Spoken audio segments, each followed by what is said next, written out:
This horse we started right out a month ago. So we're going to see how she handles this. I'm not sure how this will go. But we've had a couple days of cold rain. I know we're in the south, and what we call cold rain is probably nothing compared to a big part of the country. But here, we don't get snow. We get basically just a cold rain. Cold's kind of a sleety thing, which it wasn't cold enough for sleet. It's pretty cold.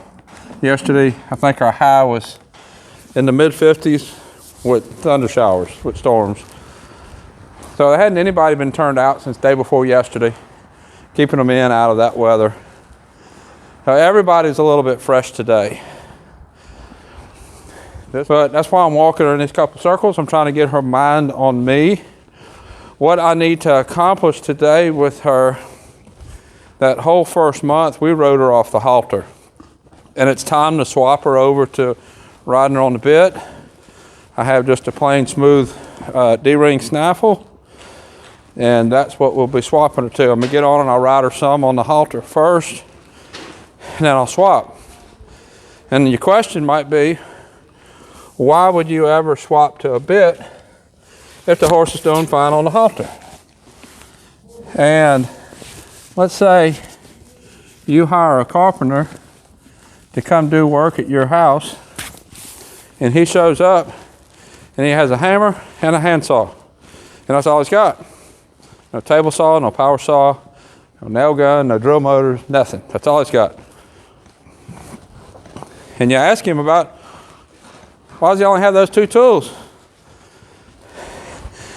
Most likely his answer is going to be, well, that's all I believe in using, and I can build a house with just these two tools. And he probably could, but there's a lot more efficient ways to do a quicker job. There's better ways to do a good job. And then you get into using the right tool for the job with construction and with horse training. Just because you can get it done, you're gonna wait for me. I stood here for a minute on purpose.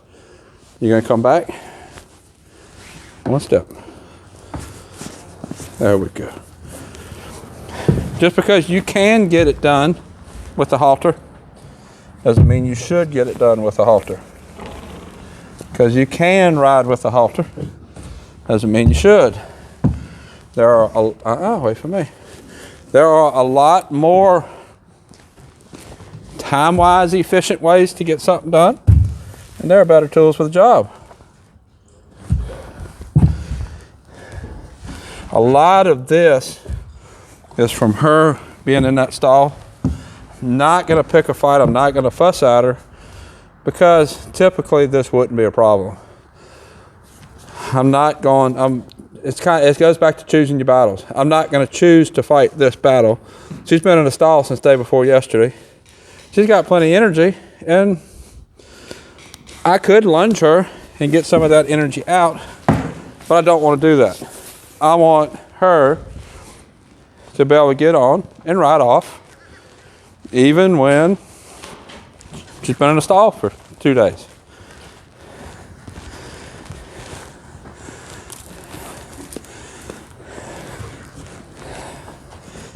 My primary objective that I'm trying to work on today is going to riding off the bit. That's what I wanted to do.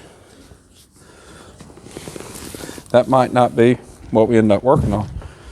So I am sure I'm going to get the question, I get it all the time, why do you keep moving her and moving the mount block? Why don't you teach her to queue up at the mount block? And that goes back to the same thing. If she doesn't want to stand at the mounting block, then I'm just going to get in a fight trying to teach her to queue up to the mounting block. This is not the time to teach that. The time to teach them to queue up is after they're okay standing at the mounting block. If I was to try to teach her to swing her butt around and queue up now, I'm just asking for a fight. It's the wrong thing at the wrong time. Choosing to teach the wrong thing at the wrong time, choosing the wrong battle.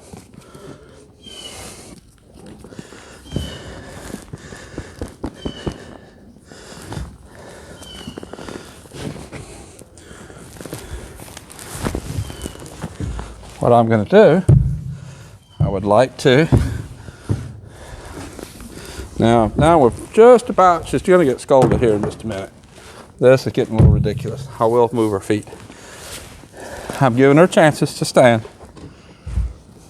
She's to the point now where she's starting to tell me no. Then I take charge and ask her to move her feet.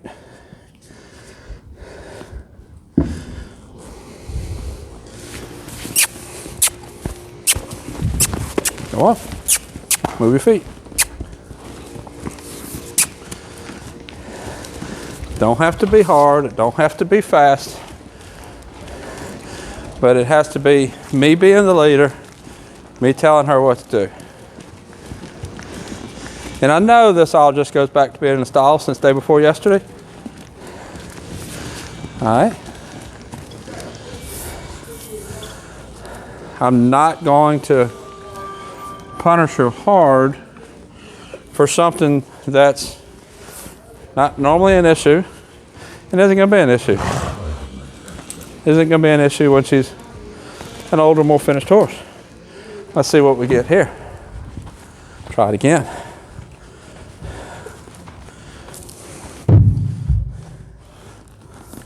A little cooler in the shade over here, but I'm running out of sun to work in.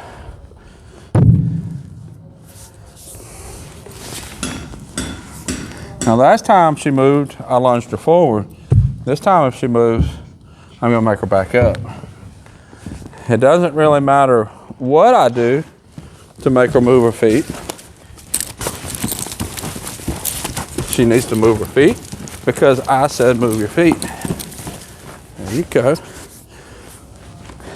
And again, all that was off of the halter. I was not pulling on the bit, I was not pulling her mouth.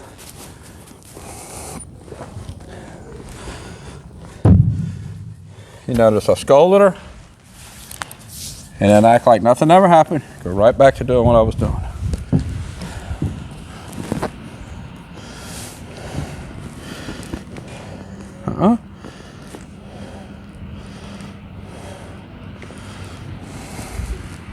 Good girl.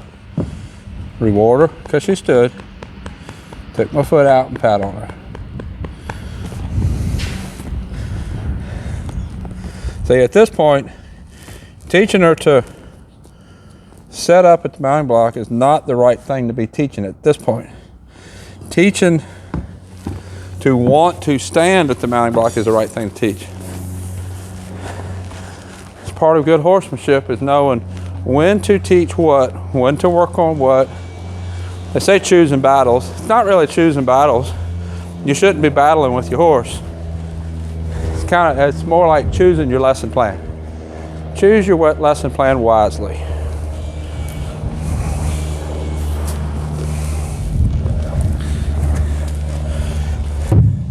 Now, when she's a little broker and comfortable standing at the mounting block, then you can teach her to set up at the mounting block. That's when you teach that. This is not when you teach it. All right, we're gonna go forward this time.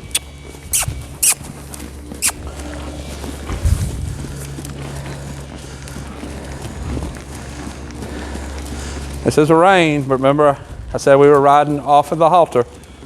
I'm not pulling on her mouth, pulling on a halter. I don't want to run her a bunch of times around to get her adrenaline up, get her energy up. I just want to move her feet just enough so that her mind says, hey, I need to pay attention.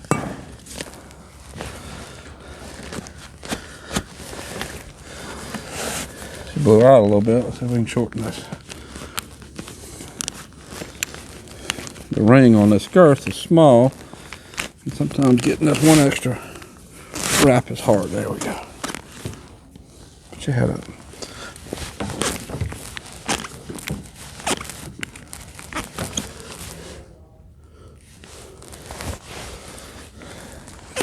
It's not really that I'm pulling that tight. We only use leather here because leather doesn't slide like nylon does.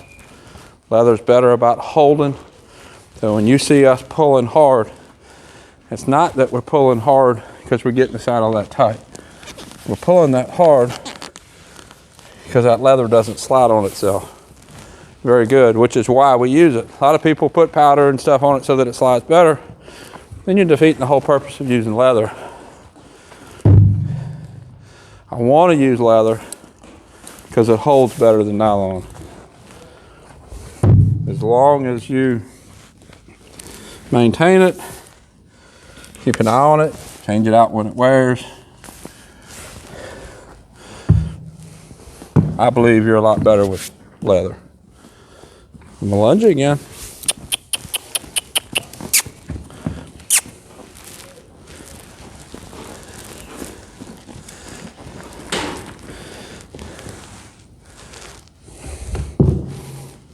See, now from that point, you can work on getting her to set up. But she doesn't want to stand. She's not going to come into that position. There we go. Good girl. See how her attention went over there and she immediately wanted to leave over there. Go around again. Attention has to be on me. Come on. She's wanting to stop there behind me. Come on. Move your feet.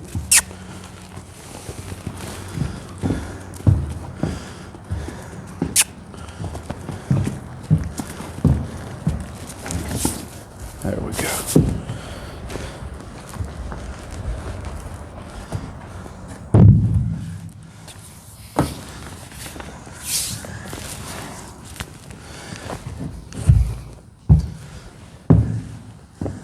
Pay attention to me. I'm up here. She has her head over there. She's looking over there, thinking about over there.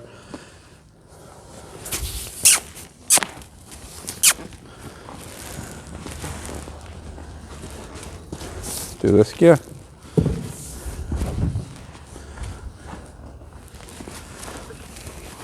Now I could put her on a lunge line. I can lunge her a minute, lunge out this extra energy that she has, which is the reason for the distractions.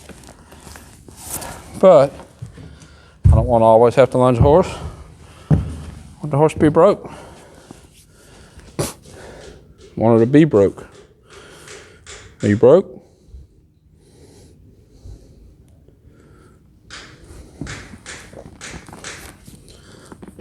Let me get my left rein short so that I can bring her around in a circle.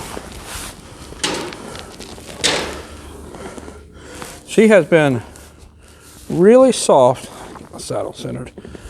She has been really soft when she wants to be soft. Nope. Nope. See how she's wanting to pull her head that way. When she wants to steer, feels like she got her back bowed up a little bit now. When she wants to steer, she can steer really easy. She wants to go somewhere else. She can be pretty resistant. And right now, we're going to walk our circles. Remember walking the circles until I get the horse's mind on me. Whatever that takes. She gets her mind and going left, I'll release. Not going to release until then.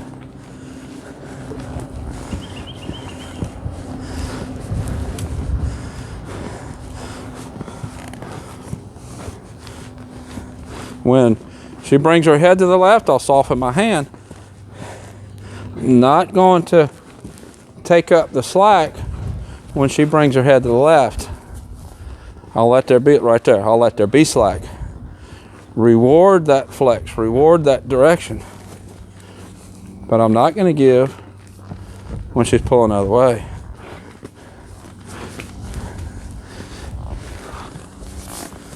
This is probably the worst this horse has been since she's been here.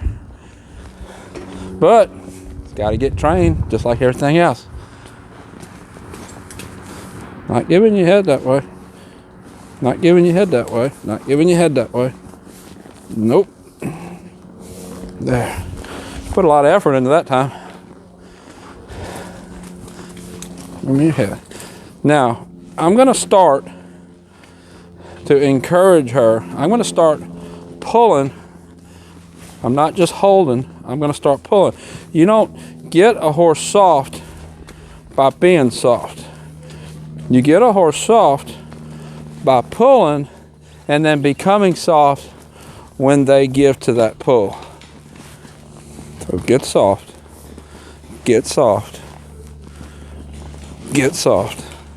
So I'm not jerking on her. I'm making the contact and then I'm pulling. She's trying to get over there by Bob and whoever else is over there. I think it's Mouse. Yeah. Trying to get over there to Bob and Mouse. Pull, get soft. Pull, get soft. Pull, get soft. And again, I'm pulling on the halter. I'm not pulling on the bit.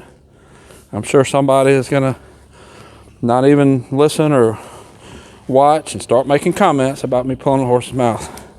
This is all on a halter. You don't get a horse soft by being soft. See how we're getting closer to Bob? Let's go the other way now. What was that all about? There we go. Move your feet. See how that kind of changed her brain? I gave her the different side. I didn't really win left. I just pulled the other way. And it was like something changed in her brain. Nope, not doing that. Now we're gonna go right. Like something changed in her brain. Like, well, now he's pulling me in the direction I want to go. And then she realized that, well, now he's pulling me away from Bob. Maybe I don't want to go that way. There we go. There we go. Now she's kind of walking off forward. I really still like to walk a few circles.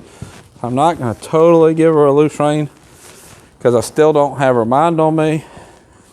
But I have to start rewarding some softness. Rewarding giving her head the direction I'm asking for.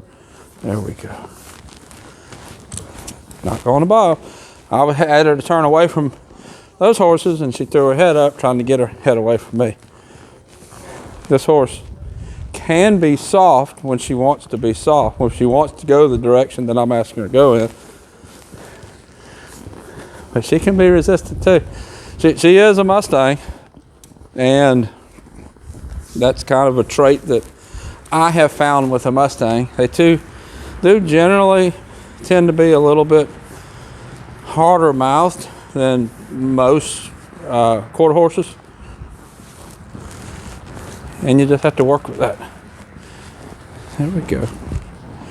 Getting somewhere. I'm also applying a little bit of lag now, just a little bit of calf pressure. Before I wasn't really doing that. I was just asking for the head to go, just point the nose. And we still need to point the nose, but I'm reinforcing that with lag now. Now let's go forward.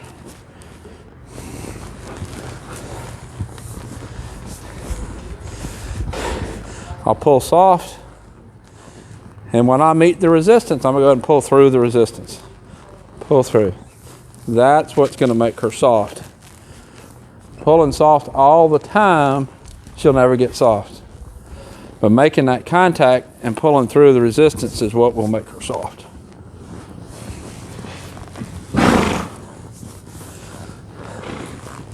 So now, we're working on her face. That's the physical thing we're working on. The mental thing is we're working on her mind being willing to do what we ask her to do, even when her mind wants to do something else. Turn left.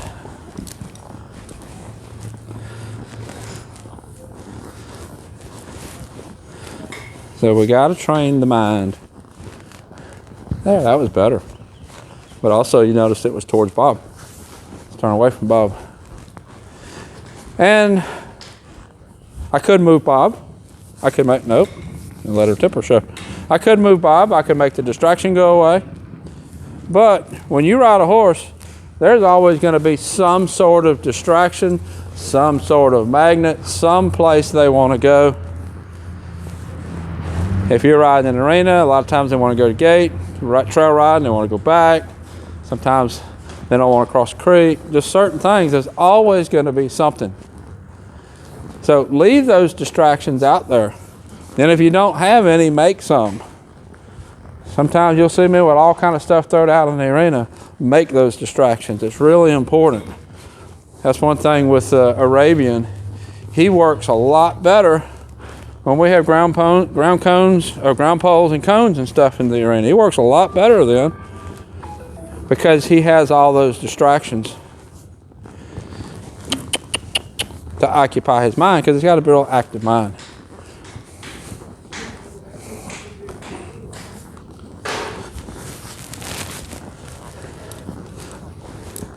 She probably would benefit from some of that right now too, but I'm not going to get off and set it up at this point. She's actually getting somewhat better. And what's happening, you're seeing her stop and wanting to paw once in a while. What's going on there is that's some frustration because she's not getting her way with the face thing. So because she's not getting her way, she's wanting to throw a little bit of a temper tantrum. And that's why now she's starting to paw a little bit. I'm not going to scold the pawing other than make her feet move. I'm not going to address that as a new problem or a separate problem, because it's not a problem at all. It's actually an indication that I'm making progress with the face thing.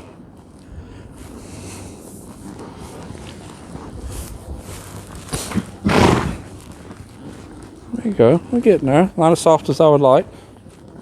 Better than it was. Nope, we're not going to go visit the new horse out there. New horse came in yesterday. I'll work her this afternoon, but probably won't video her until Monday. We'll video on Mondays and Thursdays mornings, and basically just video whatever I'm working at that time. All the horses here are horses that were sent to me to train. Some of them to start like her and start in the direction of show and ranch horse. Some of them to fix a problem, just depends on the horse. So every Monday and Thursday mornings, we just video whatever I'm working that day. We started this morning doing a live training. I want to start doing that every Thursday morning so that you can see what I'm doing live, and actually we can interact and ask questions and talk about different things. So I hope to continue to do that on Thursday mornings. Everything works out. And that's going to generally start about 9 o'clock Central Time. That's where I am at Central Time. Generally 9 o'clock, but a lot of times when you're riding, training horses, whatever time is on the clock isn't what you're working by. You're working by the time that's in the horse's head. So sometimes it's not exactly 9 o'clock. We got to work with what we got with the horses. So she's starting to steer around a little bit without me pulling. You notice now her head tossing is getting less. I'm winning, not this, well, she's doing it again, but it's getting less. Not as much effort in it. So we're getting there, and that's little pieces at a time. Little pieces at a time. Getting on her and jerking on her mouth for throwing her head was not going to accomplish anything, because all that is just an angry response. The jerking on the head had nothing to do with the reason why she was throwing her head. And the same way with the pawing. If I was to scold her for the pawing, it's not really connected. Getting her mind where she'll want to steer around, then all other stuff goes away.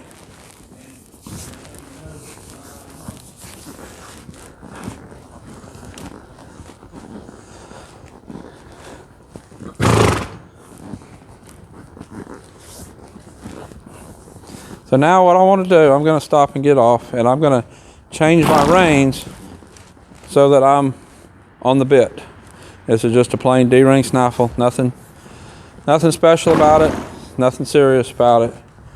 She's going to get a little bit more feel. The pressure is going to be in a different place when she goes through her head, because it's going to be on her mouth instead of on her nose. But the important point here is that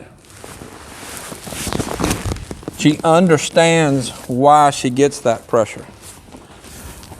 So when she was tossing her head and I was putting the pressure, she understands why she's getting that pressure, because I want to go here and she wants to go there.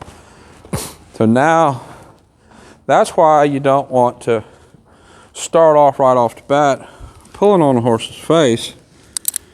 You want them to understand the pressure and understand the reason behind the pressure. And I'm sure she's still going to throw her head, and I'm still going to pull on her if that's what it takes. But she's going to understand why. And we'll see how this goes. This will be the first time that she's ever been ridden off of just a bit. She's always carried it, but never felt any direct bit pressure. I could attach the reins to the bit and the halter together, so when I'm pulling one, I'm pulling the other. But we're not going to do that. We're going to go straight to the bit. Get your head back around. I'd like to grab a hold of some mane while I get on there, but ain't none there. Now we go right back to walking my circles, just like I did initially. It's going to feel different to her. I want her to think about that feel.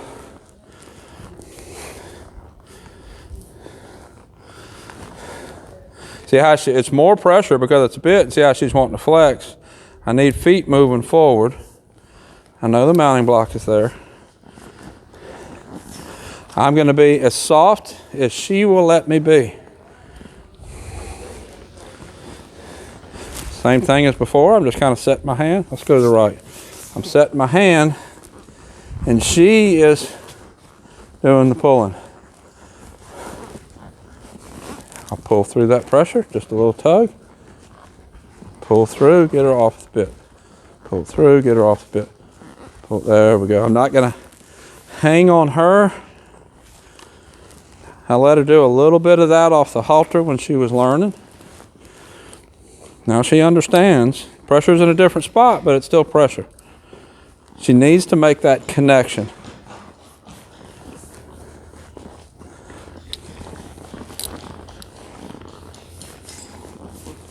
Let's go to the right. Let's go forward.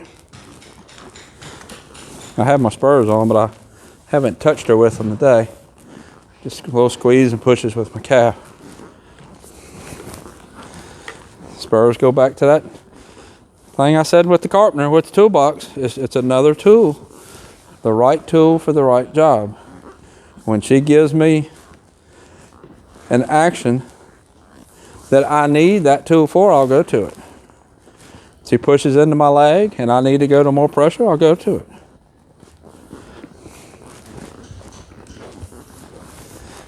There we go. Really don't want her to put her head down just to pull the reins out of my hand. She does that, I'm going to hold on to the reins. I'm not going to let that happen. If she's putting her head down to stretch, I'll let her stretch. But right there, it's how she put it down and then root it on my hands. That's not putting her head down to stretch. That is putting her head down to try to get slack. That is not acceptable. You can't let that go. You have to be good enough with your horsemanship and your reading and understand a horse to know the difference.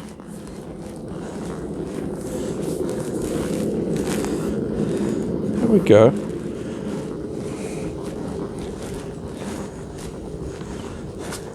Now we've done a lot of work with this horse, riding it out, working cows. I actually did a live video last week with her on cows. Trot, lope out in the arena. We've done all that.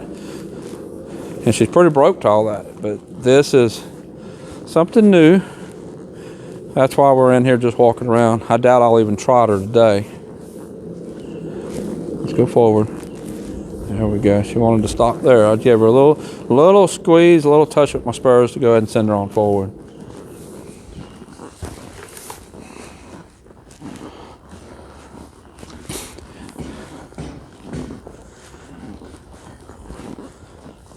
There we go. This way. She kind of went towards the mounting block, and I didn't change her direction. I let her walk towards the mounting block.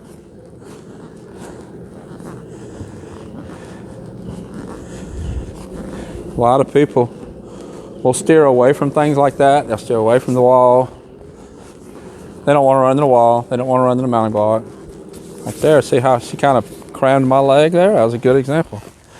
Turn her into it. Turn her into it. You want to go that way? We'll point you that way. You let me make the decisions, I'll make better decisions for you.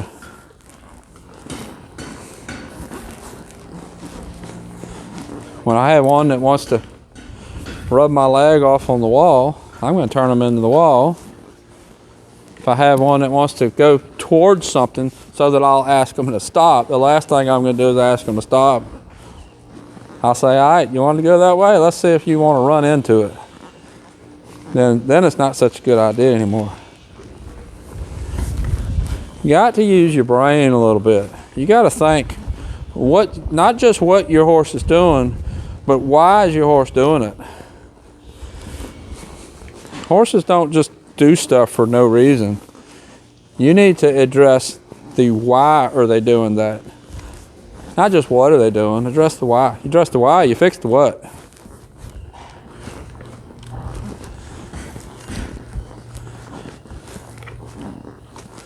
A little bit of both spurs right there. She was kind of pushing on my hands, like there, kind of pushing on my hands and getting stiff, right there. I'm losing her forward and getting stiff. And I've talked about, this is on one of my videos you can buy and download, but the stiffness, to soften the stiffness in the face, from that, once they start getting stiff in the legs, to stop their forward or to get leverage, you fix that with moving their legs forward. And as long as her legs are moving forward, that's okay. That's what we want. But as soon as her legs quit moving forward, I'm going to put leg on her to move forward, and that's what's going to soften her face up.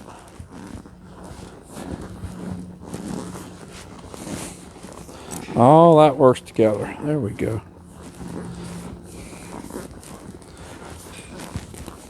So we're still a long ways from having her soft in the face, riding off the snaffle bit. But I've made a lot of improvement in her mind and her desire to do what I ask, and we're riding off the bit. And some left circles. I'm giving little nibbles, a little touch to go left. And it's not all good, but we're getting there. That's improvement. If I get a little improvement every day, didn't want to stop there. Get a little bit of improvement every day, then we're getting somewhere. That's what we want to ask for. Let's turn into the wall. Let's see if we can get a stop out here. If you don't want to stop out here, then I'll ask for it by the wall. Let's see what we get out here. Now she's wanting to go to that wall. We'll stop. You want to stop? There we go. Good girl. Good girl. So this is Breeze. I'll put a link up here to her other videos. Until next time, thank you for watching.